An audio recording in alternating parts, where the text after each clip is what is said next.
Assalamualaikum warahmatullahi wabarakatuh. Perkenalkan, saya Aldus Setiawan selaku fasilitator diskusi antara PT Astra Agro dan Greenpeace mengenai isu gejolak konflik perkebunan kelapa sawit. Diskusi nantinya dipimpin oleh Fadila selaku mediator. Langsung saja waktu dan tempat saya persilakan kepada Fadila. Baik, terima kasih Saudara Aldo. Selamat pagi. Kali ini ada isu hangat yang tidak asing lagi dalam sektor kehutanan dan lingkungan. Isu tentang sawit seakan tak pernah reda dengan pro dan kontra di masyarakat. Pada kesempatan kali ini, saya akan menyampaikan isu dengan tema gejolak konflik perkebunan kelapa sawit. Menurut Kementerian Pertanian, jumlah tutupan lahan sawit pada tahun 2019 mencapai 16,381 juta hektar di 26 provinsi di Indonesia. Di sisi lain, perkebunan sawit memiliki dampak positif dan negatif dalam perkembangannya. Untuk itu, bagaimana tanggapan Saudara Syauki dari pihak PT Astra Agro sebagai perusahaan sawit dengan lahan terluas di Indonesia mengenai hal ini? Oke, baik. Terima kasih waktunya. Jadi seperti ini, dalam usaha apapun dan dimanapun, ketika mengusahakan suatu komoditi, maka harus menguntungkan secara ekonomi. Kelapa sawit merupakan komoditi strategis yang sangat penting dan berkontribusi besar terhadap perekonomian nasional. Artinya, sawit ini juga berperan dalam peningkatan kesejahteraan masyarakat, serta meningkatkan potensi penerimaan negara dan juga meningkatkan penyerapan tenaga kerja sehingga mampu meningkatkan kekayaan negara dan menyelesaikan persoalan tenaga kerja.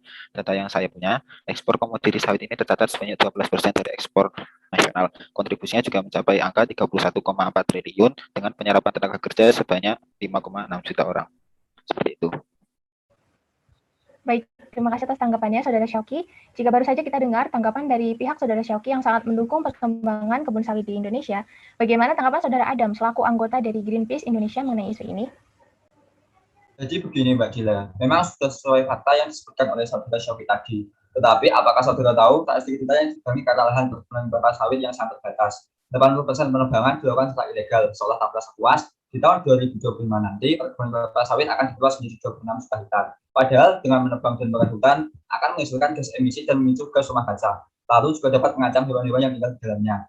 Dampak negatif tidak hanya timbul dari sisi lingkungan saja, tetapi juga bagi para manusia. Contohnya, penduduk atau warga yang tinggal di sekitar lokasi. Jumlah konflik agraria semakin tinggi dikarenakan ekspansi perkebunan kelapa sawit yang membesar, sehingga banyak penduduk kehilangan lahan akibat perkebunan kelapa sawit tersebut. Tak jarang dari mereka mendapatkan ancaman seperti kekerasan, teror, dan bahkan pembunuhan. Mungkin demikian sanggahan dari saya, Saudari Dewa. Baik, terima kasih atas tanggapannya Saudara Adam. Dari kerusakan dan permasalahan yang juga telah dijelaskan oleh Saudara Adam, bagaimana tanggapan Saudara Syauki? Apakah dampak dari perkebunan sawit ini dapat diminimalisir? Oke, baik, terima kasih. Jadi seperti ini ya, Saudara. Komoditas sawit sebenarnya tidak merusak lingkungan, tapi penyebabnya adalah cara pembukaan lahan yang tidak memenuhi kaidah-kaidah ekologis seperti dengan cara pembakaran lahan atau tidak memperhatikan high conservation value. Kerusakan lingkungan ini hanya oknum saja yang memikirkan dalam dampak ekonominya. Dalam pembangunan, kelapa sawit itu bisa dilakukan secara berkelanjutan dengan memperhatikan 4 aspek yang utama. Aspek pertama yaitu aspek teknis yang mencakup aspek lingkungan. Kemudian aspek yang kedua yaitu aspek ekonomi, aspek yang ketiga adalah aspek sosial, dan aspek yang keempat adalah aspek hukum. Dengan demikian, ketika 4 aspek ini dipenuhi, maka kerusakan lingkungan yang timbul akibat perkebunan kelapa sawit dapat diminimalisir.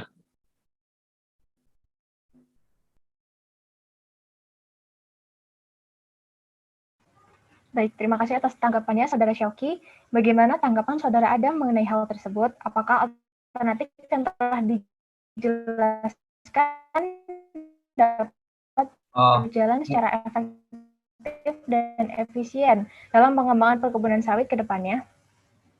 Mungkin ke depannya Saudara Syauki tetap memikirkan dampak yang terjadi secara keseluruhan dan tidak tolong berat sebelah. Jika memungkinkan, perusahaan dari kelapa sawit sendiri dapat menanggung jawab atas dampak negatif yang ditimbulkan, seperti mengadakan mitigasi terhadap beberapa aspek yang sudah Saudara Syauki sebutkan tadi. Dan saya pribadi, keefektifan dan keefisienan yang sudah Saudara Syauki sebarkan tidak akan berjalan lama jika menimbulkan banyak dampak negatif dibandingkan dampak positif bagi lingkungan dan masyarakatnya.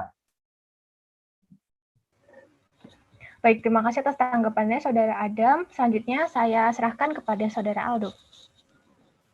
Jadi dapat ditarik kesimpulan dari diskusi tadi, yaitu PT Astra Agro dapat mengembangkan komoditas sawit tetapi dengan memperhatikan aspek lain, selain aspek ekonomi tentunya ya, yaitu aspek sosial, aspek hukum, dan yang terpenting aspek teknis yang mencakup kondisi lingkungan di sekitarnya. Nah, mungkin diskusi kali ini itu saja, saya akhiri. Wassalamualaikum warahmatullahi wabarakatuh.